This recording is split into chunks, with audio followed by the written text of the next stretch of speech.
Bismillahirrahmanirrahim. Assalamualaikum warahmatullahi wabarakatuh. Bagaimana kabarnya Bapak, Ibu, teman-teman semua? Semoga kita selalu dalam keadaan sehat walafiat. Amin ya Allah ya Rabbal Alamin. Baik, pada kesempatan ini kita akan melanjutkan untuk latihan tes kompetensi teknis atau persiapan untuk tes akademik bagi para peserta P3K 2023. Namun sebelumnya, saya ucapkan selamat kepada Bapak Ibu, teman-teman semuanya yang telah dinyatakan lolos tes administrasi. Dan selanjutnya, Bapak Ibu, teman-teman semuanya akan melaju ke tahap berikutnya, yaitu tes kompetensi teknis. Baik, kita langsung saja simak video berikut. Semuanya perlu diingat kembali untuk tes kompetensi ini di dalam persiapan untuk P3K 2023 ini ada dua jenis. Yang pertama ini untuk kebutuhan khusus atau disebut dengan P2 dan P3.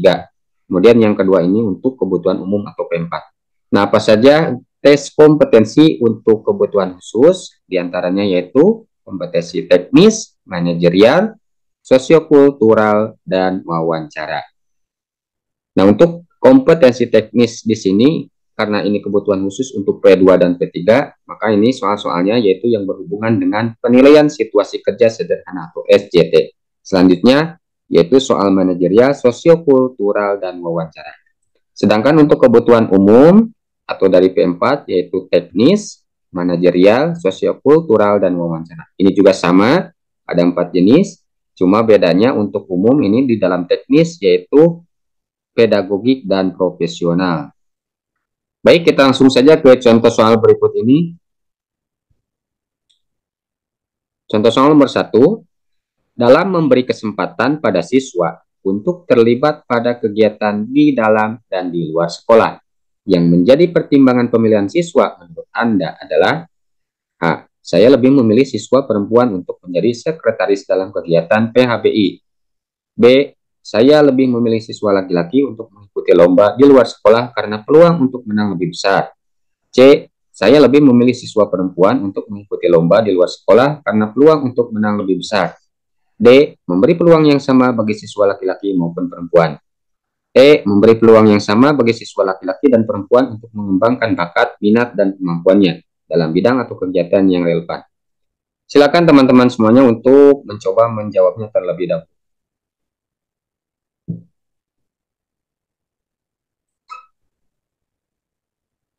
Baik, jika sudah kita langsung saja bahas. Yang A itu lebih memilih siswa perempuan untuk menjadi sekretaris dalam kegiatan PABI. Ini kurang tepat ya. Kemudian yang kedua, yang B lebih memilih siswa laki-laki dikarenakan peluangnya lebih besar, ini juga kurang tepat. Kemudian yang C lebih memilih siswa perempuan, ini peluangnya lebih besar, ini juga kurang tepat. Kemudian yang D memberi peluang yang sama siswa laki-laki maupun perempuan, ini sudah tepat. Kemudian yang E memberi peluang yang sama bagi siswa laki-laki dan perempuan untuk mengembangkan bakat, minat, dan kemampuannya dalam bidang kegiatan yang relevan. Nah, ini lebih tepat. Jadi opsi yang saya pilih yaitu E. Karena suatu proses pembelajaran akan dapat berlangsung secara efektif atau tidak sangat ditentukan oleh seberapa tinggi tingkat pemahaman pendidik tentang karakteristik yang dimiliki peserta didiknya. Nah, karakteristik peserta didik meliputi etnik atau etnis, kemudian kultural, status sosial, minat, perkembangan kognitif, kemampuan awal, gaya belajar, motivasi, perkembangan emosi, perkembangan sosial, perkembangan moral dan spiritual, dan perkembangan teori. Jadi opsi yang tepat adalah E. Contoh soal nomor 2. Dua orang siswa di kelas didapati bertengkar karena siswa A mengejek siswa B karena berbeda suku atau etnis. Kebetulan siswa A berasal dari suku atau etnis yang sama dengan saya. Hal yang saya lakukan adalah A. Mengajak kedua siswa untuk bertukar ilmu mengenai budaya suku masing-masing. B. Meminta siswa A untuk menjelaskan kelebihan suku atau etnis kami. C. Melerai kedua siswa tersebut. D. Melerai kedua siswa tersebut kemudian menjelaskan bahwa kita harus saling tenggang rasa dan menghormati satu sama lain. E. Memberikan hukuman kepada kedua siswa tersebut. Silakan teman-teman untuk mencoba menjawabnya.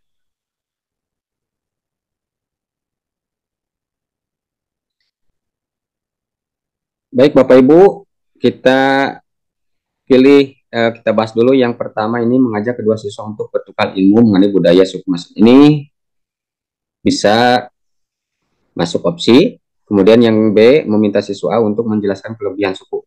Ini kurang tepat. Melerai kedua siswa tersebut ini juga masuk dalam opsi. Kemudian melerai kedua siswa tersebut kemudian menjelaskan bahwa kita harus saling tenggang rasa dan menghormati satu sama lain. Ini sangat bagus. Kemudian memberikan hukuman kepada kedua siswa tersebut, ini tidak tepat. Jadi opsi yang paling tepat yaitu D, melerai kedua siswa tersebut. Setelah itu kemudian guru menjelaskan bahwa kita harus saling tenggang rasa dan menghormati satu sama lain. Jadi kesimpulannya, pendidik dalam melakukan proses pembelajaran perlu memperhatikan jenis etnik apa saja yang terdapat dalam kelasnya. Data tentang keberagaman etnis di kelasnya menjadi informasi yang sangat berharga bagi pendidik dalam menyelenggarakan proses pembelajaran. Lanjut ke soal nomor 3. Perkembangan kognitif peserta didik sekolah dasar berada pada taraf operasional konkret, sehingga mereka merasa kurang memahami materi pelajaran yang disampaikan gurunya secara verbal saja. Nah, proses pembelajaran tersebut akan efektif jika disertai dengan menggunakan A, media gambar, B, media benda nyata, C, media grafis, D, media poster, E, media cetak.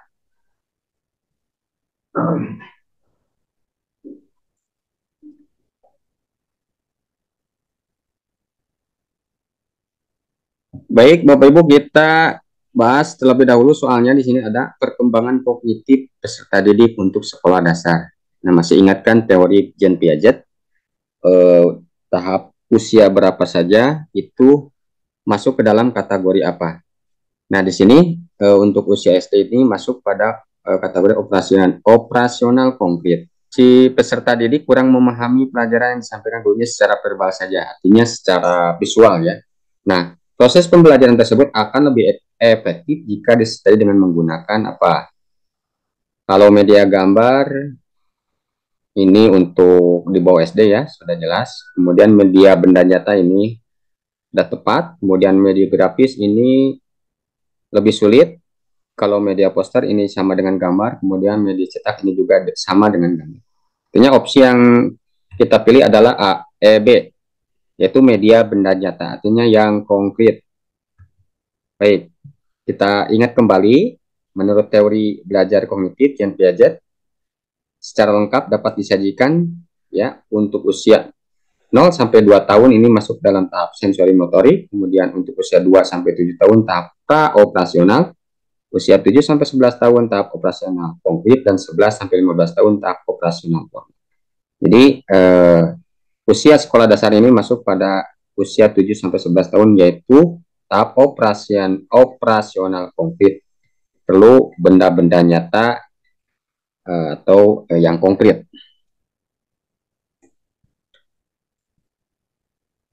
Kita lanjutkan ke contoh soal nomor 4. Pada suatu proses pembelajaran yang kebetulan hari itu bertepatan dengan peringatan Hari Sumpah Pemuda, guru sebelumnya telah menghimbau kepada peserta didik untuk mengenakan busana daerah masing-masing. Tindakan guru tersebut memperhatikan karakteristik peserta didik, terutama aspek A, status sosial, B, moral, C, etnik, D, minat, E, motivasi.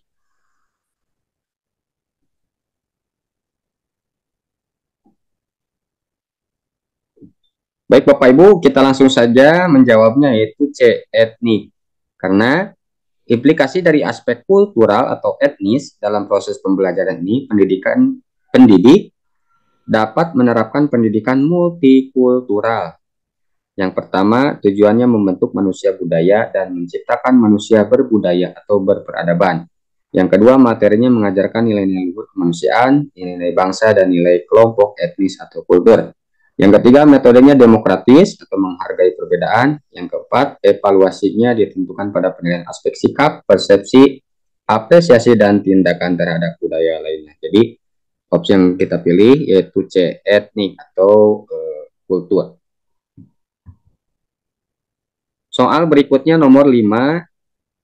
Pak Alim, seorang guru SMP X, ketika melakukan proses pembelajaran menghadapi peserta didik yang berasal dari berbagai latar belakang kondisi keluarga. Ada keluarga mampu, ada yang kurang mampu, ada yang orang tuanya pejabat, guru, pegawai swasta. Namun, Pak Alim memberikan perhatian dan pelayanan yang sama kepada peserta didiknya.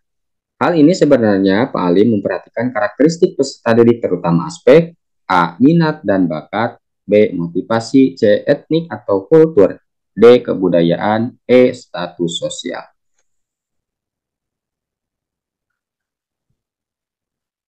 Baik, kita langsung saja menjawabnya ini karena sangat jelas ya di dalam soal ini berbagai macam latar belakang dari kondisi ekonomi. Maka opsi yang paling tepat adalah E, yaitu status sosial.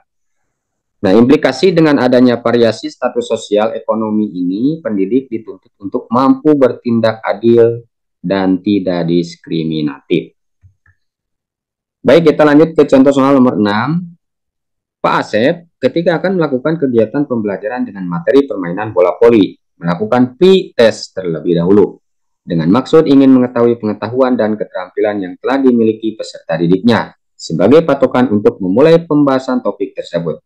Hal ini berarti Pak Asep memperhatikan karakteristik peserta didik dalam hal A. Motivasi belajarnya, B. Kemampuan awalnya, C. Perkembangan sosialnya, D. Perkembangan emosinya, E. Perkembangan motoriknya.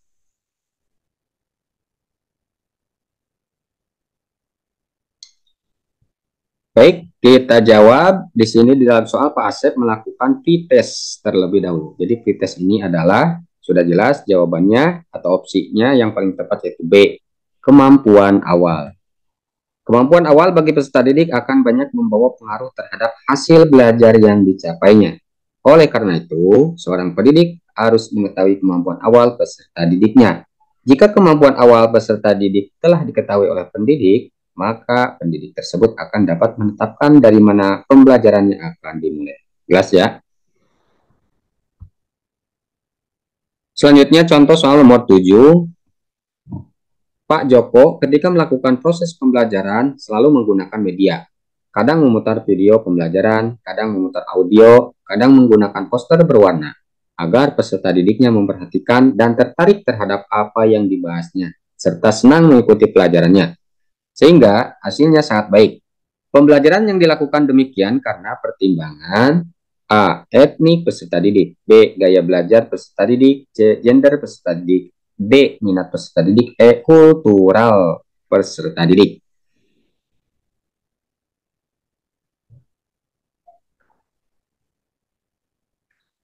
Baik, di dalam soal ini bahwa Pak Joko ini melakukan proses pembelajaran dengan menggunakan media seperti video, kemudian audio, dan juga poster berwarna. Ini untuk menarik apa terhadap peserta didik. Ya, jelas ya. Kita langsung saja. Opsi yang paling tepat adalah D, yaitu minat peserta didik. Nah, untuk mengetahui apakah peserta didik memiliki minat belajar yang tinggi atau tidak, sebenarnya dapat dilihat dari indikator minat itu sendiri. Nah, apa saja indikatornya? Yang pertama, perasaan senang, kemudian yang kedua, ketertarikan peserta didik, yang ketiga, perhatian dalam belajar, yang keempat, keterlibatan siswa dalam kegiatan pembelajaran, dan yang keempat, manfaat dan fungsi mata pelajaran. Jadi, ini untuk menarik minat peserta didik, jawabannya D. Berikutnya contoh soal nomor 8. Peserta didik dalam suatu kelas gaya belajarnya beragam. Ada yang visual, auditori, dan kinestetik. Namun, kegiatan pembelajaran selama ini masih banyak yang konvensional klasikal. Agar dapat memenuhi ketiga gaya belajar tersebut, guru perlu A. Menggunakan metode ceramah, diskusi tanya jawab. B. Menggunakan program audio dan modul. C. Menggunakan media komik, pembelajaran, dan buku paket. D. Menggunakan media audio, video, dan percobaan. E. Menggunakan modul dan PowerPoint.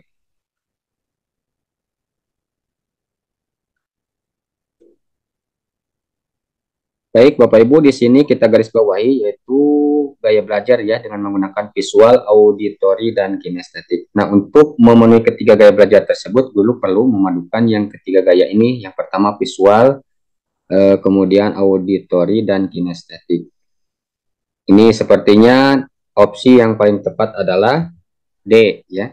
Menggunakan media audio, atau berupa pendengaran, kemudian video berupa penglihatan, dan percobaan yaitu kinestetik atau gerak. Jadi gaya belajar dapat dikelompokkan menjadi tiga, yaitu visual, auditif, dan kinestetik. Hal ini juga diungkapkan oleh panel, yaitu visual learners, auditory learners, dan kinesthetic learners. Nah, visual itu penglihatan, audio itu pendengaran, dan kinestetik itu kegiatan fisik.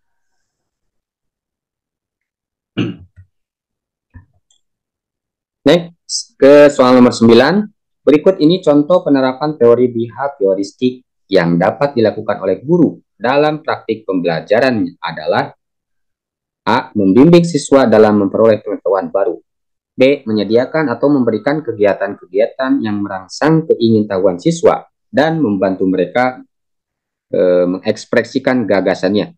C. Memberikan stimulus pada peserta didik berupa penataan lingkup belajar. D. Memahami tahap-tahap perkembangan peserta didik dan menggunakan metode pembelajaran sesuai dengan tahap tersebut. E. Memberikan penjelasan pengetahuan baru.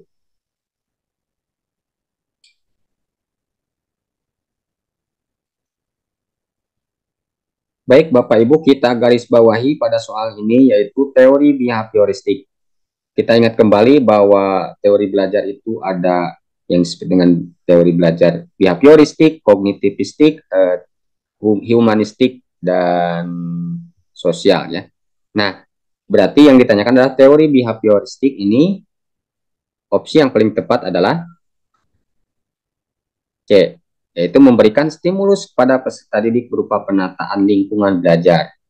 Nah, kita mengingat kembali bahwa teori behavioristik memandang bahwa belajar merupakan perubahan tingkah laku sebagai akibat dari adanya interaksi antar stimulus dan respon. Jadi ingat saja kalau ada teori behavioristik, di sini jawabannya ada stimulus dan respon ya. Selanjutnya soal nomor 10.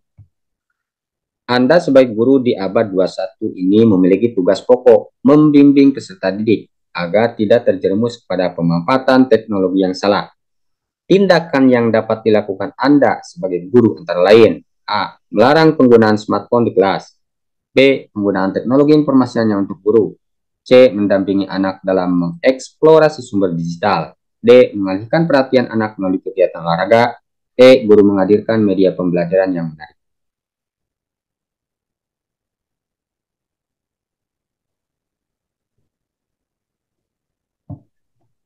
Baik, Bapak Ibu, kata kuncinya pada soal ini yaitu guru pada abad 21. Berarti ini ada indikator dengan penggunaan teknologi. Nah, sedangkan peserta didik ini, bagaimana caranya agar peserta didik tidak terjerumus pada hal-hal yang negatif dalam hal penggunaan teknologi. Maka guru sebagai guru, kita harus melakukan tindakan apa? Yang pertama ini melarang penggunaan smartphone di kelas. Ini bisa mungkin juga atau tidak mungkin, karena juga sekarang banyak di sekolah menggunakan Google Classroom. Ini tepat, kurang tepat. Kemudian yang B, penggunaan teknologi informasi hanya untuk guru. Ini tidak tepat. Yang C, mendampingi anak dalam mengeksplorasi sumber digital. Ini tepat. Mengalihkan perhatian anak melalui kegiatan olahraga, ini juga kurang tepat karena tidak ada hubungannya dengan teknologi. Kemudian guru menghadirkan media pembelajaran yang menarik, ini sudah tepat. Tapi ada opsi yang paling tepat yaitu C, mendampingi anak dalam mengeksplorasi sumber digital. Kenapa demikian? Karena guru abad 21 ini mutlak harus memiliki literasi teknologi informasi dan komunikasi atau ICT literasi. Dan melek informasi, ya tidak gaptek, sehingga mampu menyaring dan melindungi peserta didik dari informasi yang negatif. Jadi sebelum peserta didiknya, maka terlebih dahulu gurunya dulu yang harus memahami atau minimal tahulah tentang ICT atau ya, melek informasi, sehingga nanti akan lebih mudah untuk mendampingi atau menyaring atau melindungi peserta didik dari informasi-informasi yang negatif atau hoax dan sebagainya. Lanjut ke contoh soal nomor 11. Anda selaku guru memberikan penilaian dengan mengajak peserta didik untuk merefleksikan cara belajarnya. Nah, kegiatan ini termasuk jenis penilaian: A. Assessment for learning, B. Assessment to learning, C. assessment of learning. D. Assessment as learning. E. Assessment nasional.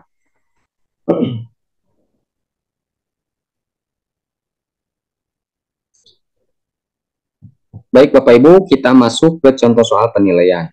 Nah, di sini ada beberapa jenis penilaian, yaitu assessment for learning, to learning, of learning, as learning, dan assessment nasional. Ya, opsi yang paling tepat adalah D, assessment as learning. Kita bahas. Di sini ada piramida ya untuk memudahkan kita menghafal, yaitu assessment of learning. Yang kedua assessment for learning, dan yang ketiga assessment as learning. Apa itu of? Yaitu setelah belajar. Kemudian yang for itu saat belajar, dan as itu saat belajar. Nah, untuk lebih jelasnya, untuk assessment of learning ini, yang ini ya, yaitu setelah belajar, contohnya ujian nasional, ujian akhir sekolah, akhir semester, dan tes sumatif lainnya. Kemudian untuk assessment for learning ini ketika saat pembelajaran dimulai atau saat belajar langsung untuk memperbaiki pembelajaran, contohnya penilaian secara formatif. Kemudian untuk assessment as learning ini saat belajar langsung, contohnya untuk mengenalkan peserta didik cara menilai efektivitas belajarnya menggunakan penilaian diri sendiri. Ini sesuai dengan contoh soal untuk merefleksikan cara belajarnya, berarti menggunakan penilaian diri sendiri. Maka opsi yang paling tepat yaitu D, assessment as learning. Berikutnya contoh soal nomor 12. Bu Ani sangat percaya diri dalam mengawali belajar mandiri. Bu Ani juga memiliki motivasi diri yang kuat. Kondisi Bu Ani yang demikian merupakan gambaran belajar mandiri dilihat dari atribut A. Sosiologis, B. Kognitif, C. Kepribadian, D. Pedagogis, E. Kebebasan. Baik Bapak Ibu, ini sangat mudah. Maka opsinya yang paling tepat yaitu kepribadian. Karena di dalam kepribadian Bu Ani terdapat percaya diri dan juga motivasi. Ini mengingatkan kembali untuk guru memiliki kompetensi kepribadian seperti percaya diri, jujur, adil, berwibawa, dan sebagainya. Contoh soal nomor 13. Pak Ari mendapati 3 orang peserta didik mengantuk di kelas. Berdasarkan informasi dari orang tua dan juga teman-temannya, mereka sering bermain game terlalu lama dan merasa jenuh dengan pembelajaran di kelas. Tindakan pertama yang paling tepat bagi Pak Ari adalah A. Menasihati ketiga anak tersebut agar tidak lagi bermain game di larut malam. B. Larang anak bermain game, bekerja sama dengan orang tua untuk pengawasannya. C. Merefleksikan diri tentang cara mengajar dan berusaha merasakan yang dialami peserta didik. D. Merancang pembelajaran dengan game dan melarang bermain game di rumah. E. Menyediakan game di sekolah di bawah pengawasan guru dan kepala sekolah.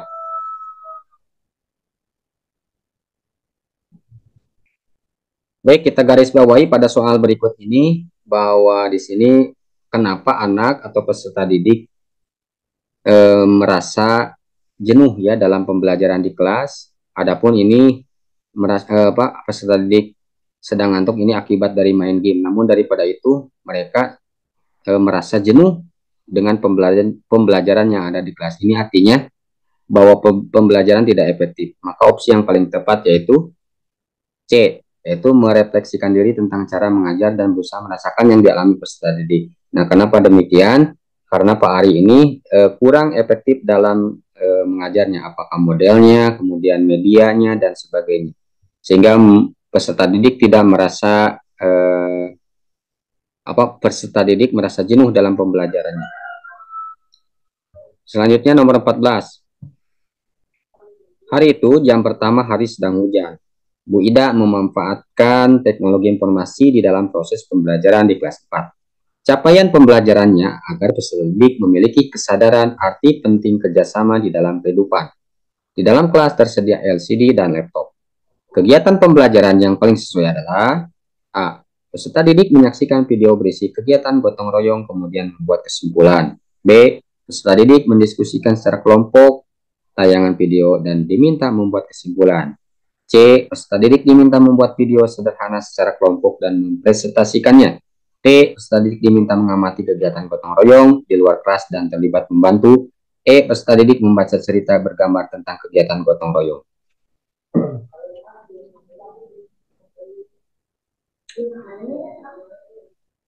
Baik, Bapak Ibu, kita pahami dulu soal berikut adalah pemanfaatan teknologi atau guru pembelajaran di abad 21, yaitu Bu Ida sebagai seorang guru memanfaatkan LCD dan laptop yang ada di kelasnya. Maka pembelajaran yang dilakukan oleh Bu Ida adalah yang pertama ini menyaksikan video berisi kegiatan gotong royong.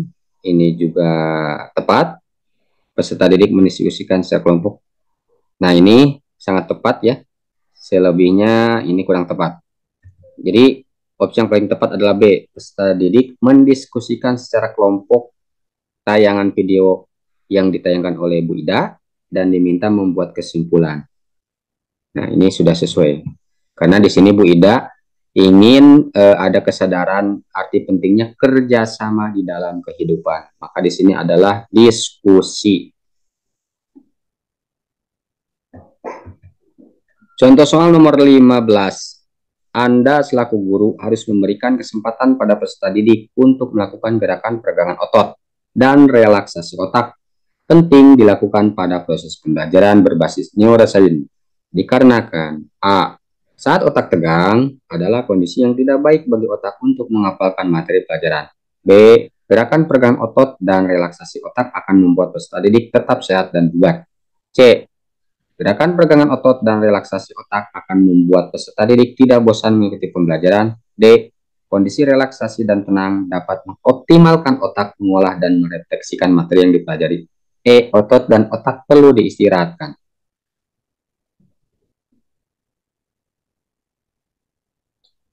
Baik, opsi yang paling tepat yaitu D. Kondisi rileks dan tenang dapat mengoptimalkan otak mengolah dan merefleksikan materi yang dipelajari. Jadi neuroscience ini merupakan ilmu yang mempelajari sistem saraf otak dengan seluruh fungsinya, seperti bagaimana proses berpikir terjadi dalam otak manusia. Jadi harus direlaksasikan dengan cara yaitu peregangan otot dan relaksasi otak agar otak peserta didik ini refresh kembali, begitu. Berikutnya contoh soal nomor 16. Suatu kegiatan pembelajaran menggunakan waktu tanpa istirahat 3 kali 45 menit, sehingga guru berpikir perlunya kegiatan relaksasi di tengah pembelajaran berlangsung. Nah, kegiatan relaksasi berikut, mana yang paling cocok untuk mengoptimalkan kembali kerja otak? A. Bernyanyi bersama dengan kelas. B. Berlari mengelilingi halaman sekolah. C. Bersantai sambil makan-makan. D. Bersantai sambil tiduran. E. Gerak pelenturan anggota tubuh.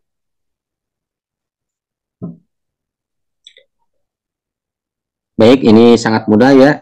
Ini contoh relaksasinya sama dengan ada hubungannya dengan soal sebelumnya, yaitu tentang neuroscience. Nah, sekarang contoh apa yang cocok untuk pembelajaran relaksasi otak ketika pembelajaran dilakukan 3 kali 45 menit tanpa istirahat. Maka relaksasi yang cocok itu kita bahas yang pertama, bernyanyi bersama dengan keras. Ini tidak tepat karena bisa mengganggu kelas yang lain. Berlari mengelilingi halaman sekolah ini juga kurang tepat karena ini bukan pelajaran olahraga ya, boleh dikatakan ini di dalam kelas. Kemudian bersantai sambil makan-makan ini tidak tepat. Bersantai sambil tidur ini juga tidak tepat. Nah, yang paling tepat adalah E. Gerak pelenturan anggota tubuh. Gerakan-gerakan ringan ya, seperti ya yel-yel atau ice breaking yang membutuhkan gerakan-gerakan pelenturan anggota tubuh. Contoh soal nomor 17, bagaimana cara yang dapat digunakan guru dalam mengevaluasi model pembelajaran blended learning saat kegiatan pembelajaran telah berakhir? A. Melalui evaluasi yang diberikan oleh pihak eksternal seperti orang tua, peserta didik, dan kepala sekolah. B. Melalui lembar pengamatan aktivitas peserta didik selama kegiatan pembelajaran berlangsung. C. Melalui data kehadiran peserta didik, baik dalam sesi pembelajaran online maupun pembelajaran tatap muka. D. Melalui data hasil belajar, penilaian kinerja, serta komentar dari peserta didik terhadap kegiatan pembelajaran. E. Melalui informasi dari guru lain.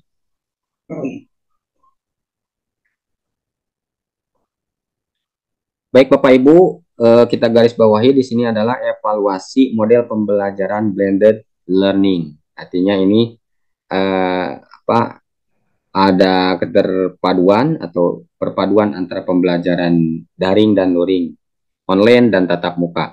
Maka opsi yang paling tepat adalah E. Melalui data hasil belajar, penilaian kinerja, serta komentar dari peserta didik terhadap kegiatan pembelajaran. Jadi, ada 3 komponen dalam merancang model pembelajaran blended learning. Yang pertama itu kita menentukan capaian pembelajaran atau tujuan pembelajarannya. Di sini terdapat hasil belajar. Kemudian yang kedua penilaian. Ini bentuknya yaitu penilaian kinerja. Yang ketiga kegiatan pembelajaran. Nah, di sini ada komentar atau masukan dari peserta didik terhadap kegiatan pembelajaran. Di opsi yang paling tepat yaitu D. Ini digunakan saat pembelajaran berakhir.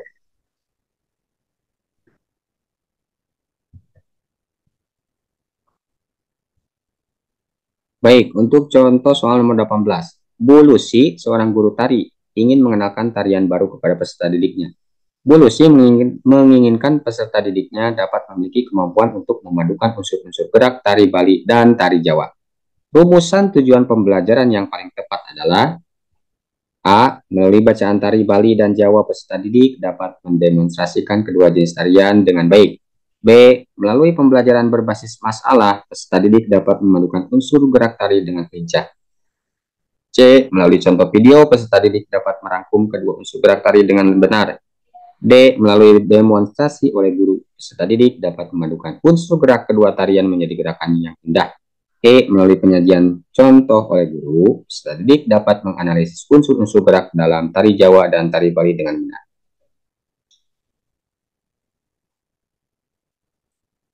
Baik, yang ditanyakan adalah rumusan tujuan pembelajaran yang tepat. Jadi Bulus ini ingin memadukan antara tari Bali dan tari Jawa. Maka opsi yang paling tepat adalah D. Melalui demonstrasi oleh guru atau Bulusi, peserta didik dapat memadukan unsur gerak kedua tarian menjadi gerakan yang indah.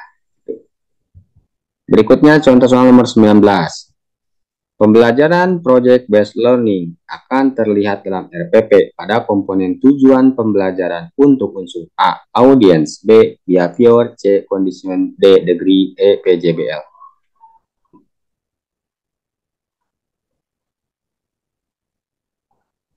Baik, teman-teman semuanya, kita mengingat kembali di sini ada model pembelajaran Project Based Learning atau PJBL. Ini akan terlihat dalam RPP, terutama pada komponen tujuan pembelajarannya. Ini dalam unsur apa? Audience, behavior, condition, degree, atau PJBL. Kalau yang PJBL ini sudah jelas tidak tepat ya, Project Based Learning. Kemudian audience atau disingkat ini yang empat ini disingkat dengan istilah A, B, C, D. Maka opsi yang paling tepat yaitu B, behavior. Melalui pembelajaran berbasis project, peserta didik diharapkan mampu mengidentifikasi minimal 6 ide kreatif berdasarkan inspirasi budaya lokal atau non-benda dengan baik. Nah, kenapa di sini ada warna berbeda-beda? Ini untuk mempermudah mengetahui A, B, C, D-nya. Yang pertama itu warna merah melalui pembelajaran berbasis project, ini masuk kepada C atau disebut dengan kondisionalnya. Kemudian yang warna hijau peserta didik ini disebut dengan audience. Kemudian yang warna biru yang ungu mengidentifikasi. Nah, ini masuk kepada behavior. Kemudian yang warna biru dengan baik ini degree atau hasilnya. Jadi unsur PJBL ini, project ini ya, ini masuk dalam kategori hot. Maka di sini adalah mampu mengidentifikasi. Nah, ini masuk pada behavior. Ini berbeda dengan PBL. Kalau problem based learning ini biasanya mampu menganalisis. Nah, kalau ini kan project, jadi menghasilkan nanti ya, disebut dengan mengidentifikasi minimal 6 ide kreatif menghasilkan. Jadi unsur yang terlihat pada RPP pada tujuan pembelajarannya itu pada behaviornya atau mengidentifikasinya.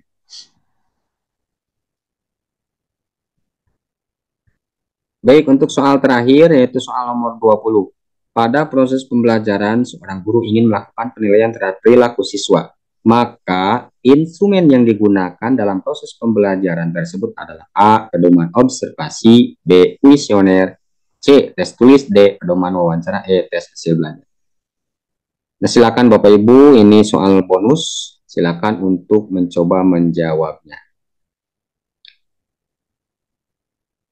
Baik, demikian contoh soal hanya 20 saja yang bisa saya bagikan atau bisa kita pelajari. Ini sebagai latihan. Mudah-mudahan 20 soal ini sangat bermanfaat sehingga menjadikan wawasan dan juga bahan untuk Bapak Ibu, teman-teman semuanya untuk latihan menghadapi tes-tes soal kompetensi teknis pada seleksi P3K tahun 2023 ini. Semoga Bapak Ibu, teman-teman semuanya diberikan kesehatan, kelancaran, dan kemudahan sehingga lolos menjadi P3K tahun 2023 ini. Amin ya robbal alamin. Terima kasih. Allahumma muwaffiq ila aqwamit thoriq. Wassalamualaikum warahmatullahi wabarakatuh.